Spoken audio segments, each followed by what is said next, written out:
Definitely অন্যভাবে ভাবতে হবে। প্রতিদিন আপনি ফাটকা খেলতে পারবেন না। ফাটকা খেলতে গেলে আপনি ধরা খাবেন। ফিফথ বোলিং অপশনটা কে হবেন? সেটা কি একজন জেনুইন বোলার অর্থাৎ বাড়তি একজন বোলার নিয়েই বাংলাদেশ খেলবে, নাকি আলটিমেটলি আগের যে ম্যাচটা অর্থাৎ বাংলাদেশের তো আসলে উইনিং কম্বিনেশনটা ধরে রাখার একটা প্রবণতা সবসময় থাকে, তো সেখানে ওই একই রকমভাবেই শামীম পাটোয়ারি এবং সাইফ হাসানকে দিয়ে বোলিং করা হবে 4 ওভারে। এর আগে 55 রান হয়ে গেছে।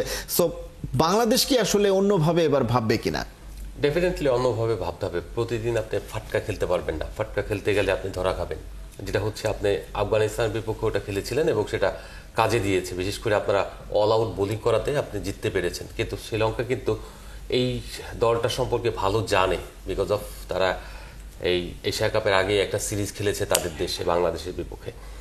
সেই অভিজ্ঞতা থেকে বাংলাদেশকে অবশ্যই একটা ফিফথ বোলার যাকে আমরা বলি, একদম নিয়মিত বোলার, সেই বোলারকে আপনার শামীম হোসেন পাটোয়ারিকেই দুঃখিত, সেখানে আপনার মেহেদীকে অবশ্যই আপনার ফেরাতে হবে। এবং ফেরালে এই জায়গাটা যে সিক্সথ বোলার আপনার অপশনাল যে দুজন রয়েছেন তা সেখান থেকে আপনি একজন অপশনাল বোলার হিসেবে কাকে কাজে লাগাবেন। যদি কোনো বোলার, নিয়মিত বোলার যদি আপনার ভালো করতে না পারে, সেক্ষেত্রে আপনার সিক্স যে বোলারটা থাকবে অর্থাৎ অপশনাল বোলার, সেই অপশনাল বোলারকে কাজে লাগাবেন। দলগুলো তাই করে সাধারণত, কিন্তু লাস্ট গেমে যেটা দেখেছেন সেটা আসলে নিয়মিত চরিত্র না, সেটা হচ্ছে একটা হঠাৎ সিদ্ধান্ত নেওয়ার পরিকল্পনা। বিকজ অফ আপনার ব্যাটিংটা ওখানে ভালো হচ্ছিল না, ব্যাটিং লাইন আপটা একটু লং করার জন্য এবং সাইকোলজিক্যাল একটা অ্যাডভান্টেজ দেওয়ার জন্য এরকম একটা সিদ্ধান্ত নেওয়া হয়েছিল।